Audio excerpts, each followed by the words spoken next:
A 17-year-old teenager collapsed dead right in front of your house. And the most shocking thing is that his girlfriend, along with 8 other kids, were charged with murder. What was the real motive? Was it a high school love triangle? Or did provocative Snapchat messages accidentally turn a joke into a deadly confrontation? But the truth hidden behind it is far darker. Hello, I'm Mr. High. Thank you for clicking on today's video. If you want to support the 90-year-old man to have more motivation to keep telling these strange and haunting true stories, please subscribe to the channel and turn on the notification bell.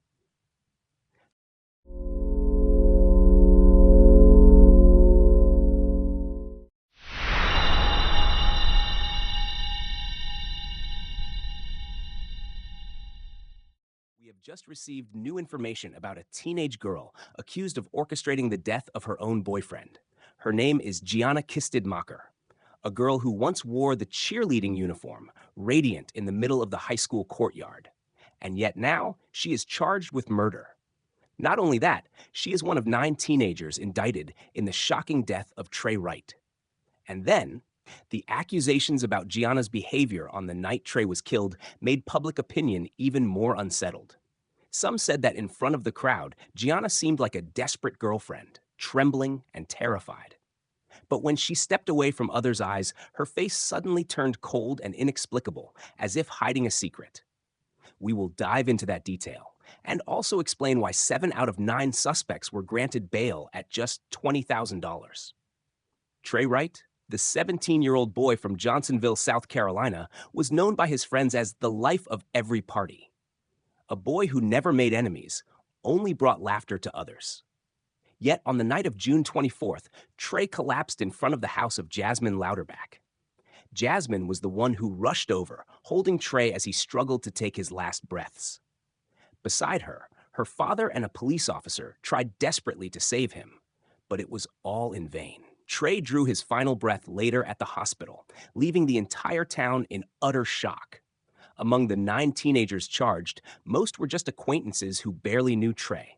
Only 2 faces were truly close: Gianna, his girlfriend, and Devin Raper, the friend Trey had recently met through TikTok, with whom he had gone to Myrtle Beach to attend truck shows. Trey considered Devin a friend, but it was Devin who was accused of pulling the trigger that ended his life. Raper remains in custody without bond. What was even more chilling, according to police, was that Gianna herself had brought Devin to meet Trey that night. They claimed she knew Devin carried a gun and knew beforehand that the meeting would lead to conflict. Even more, evidence suggested Trey and Devon clashed over a girl, with provocative Snapchat messages exchanged before the shooting. Trey's mother told the Daily Mail that her son had met Gianna through Devin. Another friend believed that Gianna wanted the 2 boys to face off, that it all stemmed from a love triangle. Yet what truly disturbed people was Gianna's image that night. Jasmine said it was the first time she had ever met Gianna. She saw Gianna at the scene and later at the hospital with Trey. In front of everyone, Gianna was a grieving, shocked girlfriend. But when she stepped away from the crowd, her eyes changed. Calm, even unreadable, sending chills down Jasmine's spine. That ambiguous detail turned Gianna from the victim's girlfriend into the most suspicious figure, the one now facing a murder charge. An innocent boy, a new friend, and a girl who was supposed to be his support became the center of suspicion. All of it intertwined, creating a story too unbelievable, forcing America to ask, did Trey Wright really die from a gunshot or from a trap set from the very beginning? In the chaotic moments right after Trey Wright collapsed, the look in Gianna Kistner's eyes became a detail many could never forget. In front of the crowd, she cried, trembling like a desperate girlfriend. But when she stepped away from everyone's gaze, her face suddenly changed.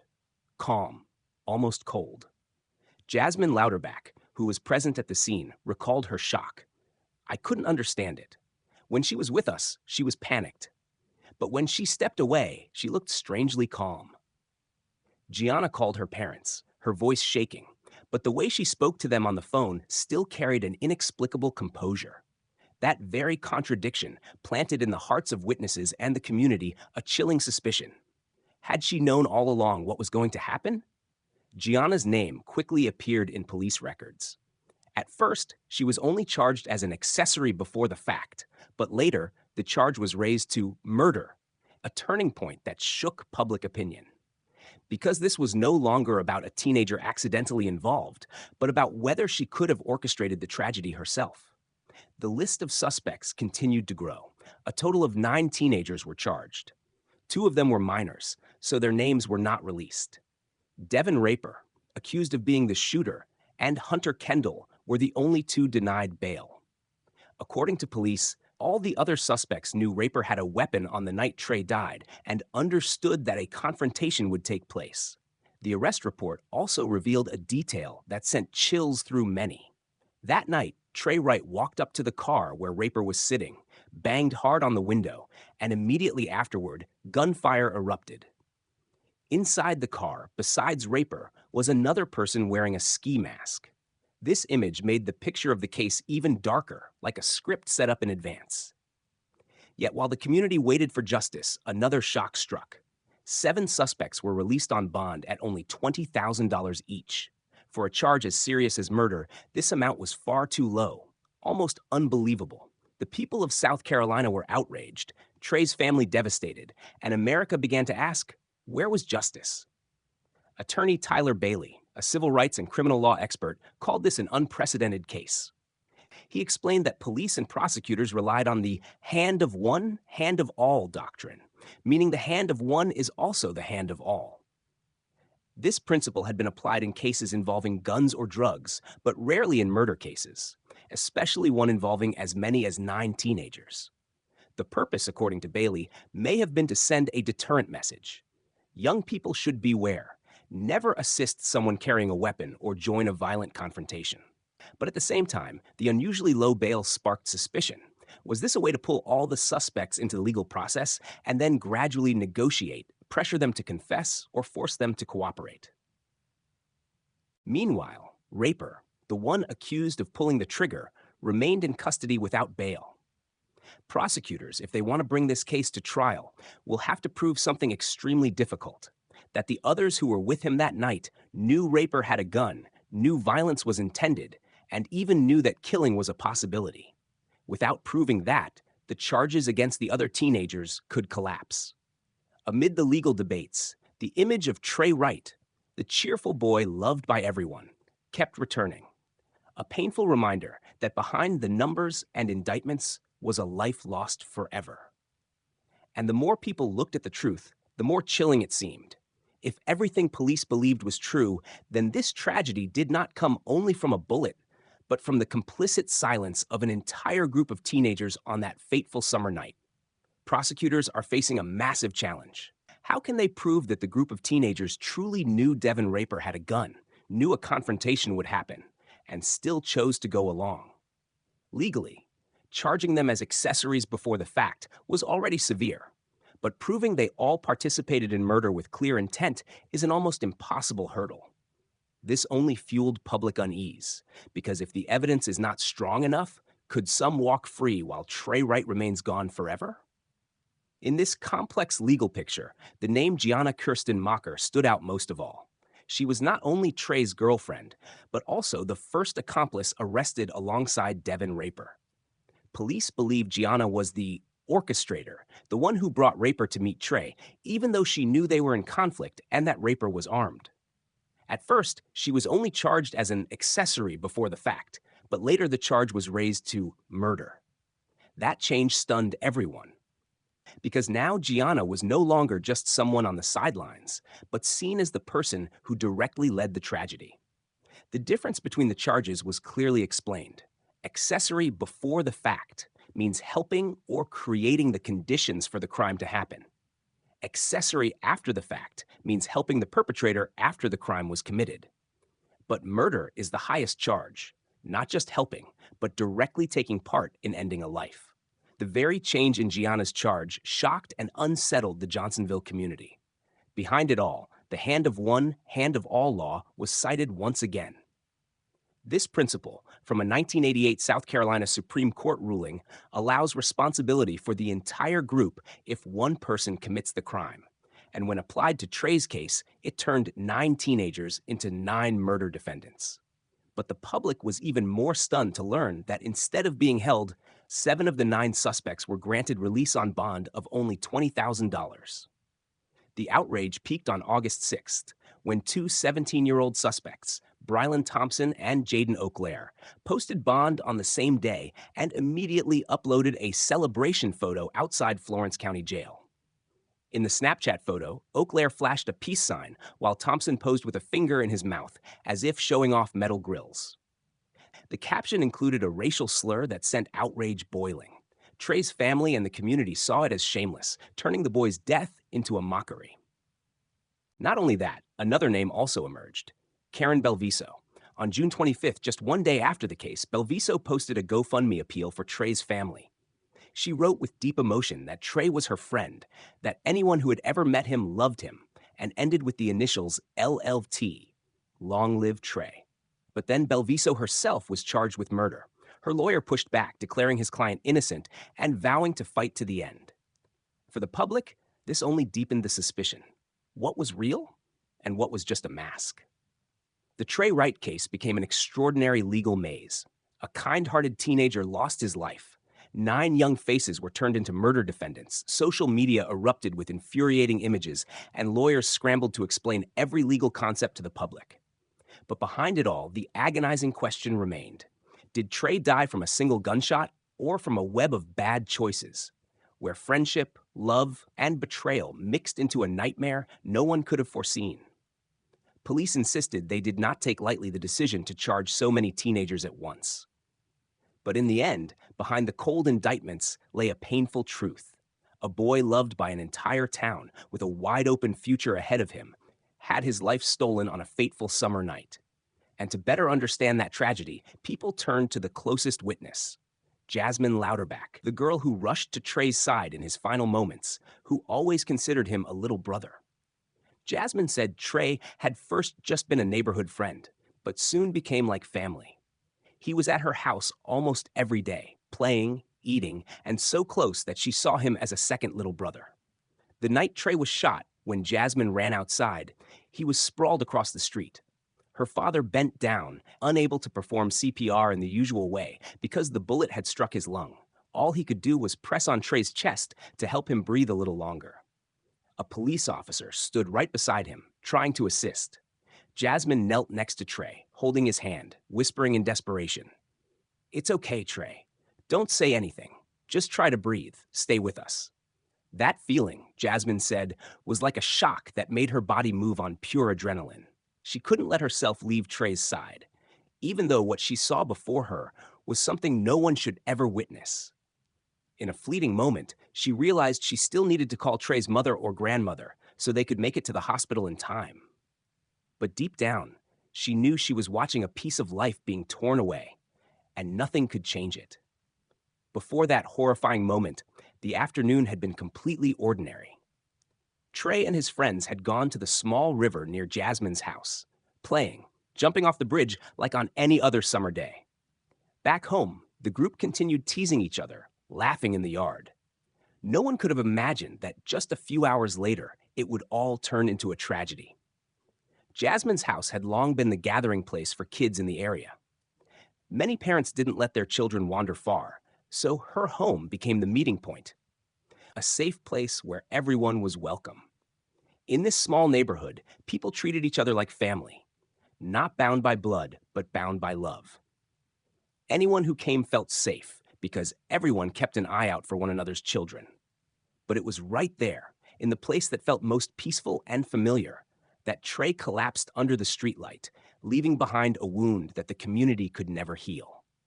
When asked what she wanted people to remember about Trey, Jasmine did not hesitate. He was an amazing kid. Didn't like to fight, never caused trouble, just a funny, mischievous guy. On social media, countless posts, photos, and the letters LLT, Long Live Trey, appeared. For anyone who had ever met Trey, they all agreed he was the life of every party. For Jasmine, the days that followed felt like a blurry dream. She said everything passed in a haze, day after day filled with emptiness. Because Trey had been part of her daily life, teasing, laughing, treating each other like real siblings. Now that space was nothing but silence. And whenever Gianna's name came up, Trey's girlfriend, now facing a murder charge, Jasmine could only shake her head.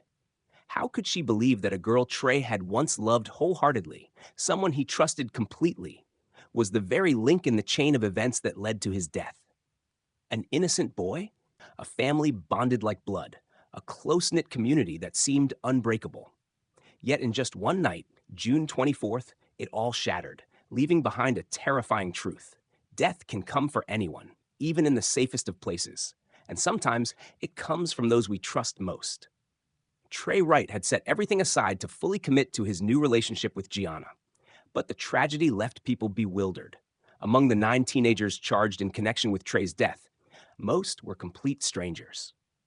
Jasmine Louderback said Trey had really only known 2 of them, Gianna and Devin Raper. Even Devin, Trey had only started hanging out with in the spring, for just a few months, mostly because they shared an interest in going to the beach and attending truck shows in Myrtle Beach. As for the other names that appeared in the records that night, Jasmine had never even heard of them until that fateful evening.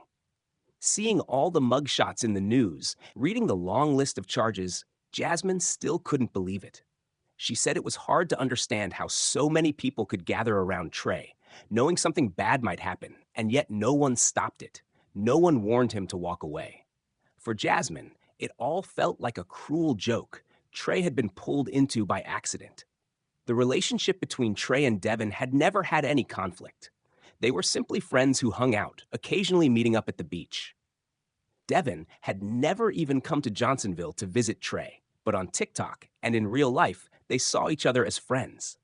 That's why, when she heard that Devin was accused of pulling the trigger, Jasmine was stunned.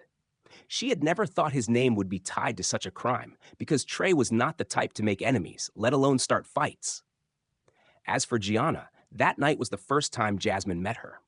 The chaotic scene, filled with screaming and crying, blurred everything even more. Jasmine only remembered that Gianna was there at the scene and went with Trey to the hospital. In front of everyone, she looked like a heartbroken girlfriend, devastated by grief. But Jasmine noticed that every time Gianna stepped away, out of the crowd, her eyes changed completely. No longer trembling, but strangely calm. She even heard Gianna call her parents, her voice a little shaky, but surprisingly composed, as if she knew exactly what she was facing. And then, when Gianna's name officially appeared on the list of defendants, public opinion exploded. A high school cheerleader, the victim's girlfriend, was now being called the mastermind. Jasmine admitted she didn't know what to say, only that everything felt like a nightmare. Trey was the kind of boy everyone loved, someone who had never made enemies. If something had gone wrong in his relationship, Trey would have accepted it, been sad for a while, and then moved on. But instead of an ordinary breakup, Trey had to pay with his life. That shock had not even faded when another truth sparked even more outrage. 7 out of 9 suspects, including unfamiliar faces, were granted release on bond for only $20,000. That figure was far too low for a murder charge, and for the Johnsonville community, it was like pouring gasoline on the fire, turning grief into bitter disbelief they still cannot accept. The reaction of Trey's family and friends to 7 of the 9 suspects being freed for only $20,000 was pure fury. They could not understand. All were charged with murder. All had played a role in that horrific night. So why were they able to walk out of jail as if nothing serious had happened? The anger peaked when the images of 2 17-year-old suspects, Brylan Thompson and Jaden Auclair, appeared on Snapchat. The photo was taken right outside Florence County Detention Center. One flashing a hand sign, the other biting his finger, both grinning smugly. For those who had lost Trey, that scene was nothing short of a cruel joke. Jasmine said bluntly, they acted as if her friend's death was just a game, with no remorse, no shred of compassion. Days after the shooting, another shock came. Karen Belviso, also on the list of defendants, posted a GoFundMe link on Facebook to raise support for Trey's family. She called herself Trey's friend, writing tearful words of grief. But Jasmine recalled that on the very night Trey died, Karen had tried to approach her to insist she was just there by coincidence, not involved. Jasmine didn't believe her, and when she learned Karen had also been released on the same bond as the others, the disappointment turned bitter. For Jasmine, speaking out was necessary. Even though every time she retold it, it felt like salt on an open wound. She said she wanted Trey's story to be heard so that those responsible for his death could not escape accountability. Because the frightening reality is that teenagers carrying guns and shooting each other is becoming more widespread. Trey was a cheerful boy with no grudges against anyone, yet his life was taken in an instant. What troubled Trey's family even more was how the suspects behaved on social media. Devin Raper, the one accused of pulling the trigger, even before his arrest had called a mutual friend of Trey, laughing that the police will never catch me. Those words were nothing short of a taunt, both heartless and cold. When asked if she had any message to share, Jasmine had only one hope: that people remember violence is never the answer. Everything could have been stopped with words, with restraint, instead of pushing each other to the point of bloodshed and loss. But all those words came too late for Trey Wright. The boy who had once been the life of every gathering now remains only in memory and in the haunting grief of a small community that still cannot believe such a tragedy happened right before their eyes.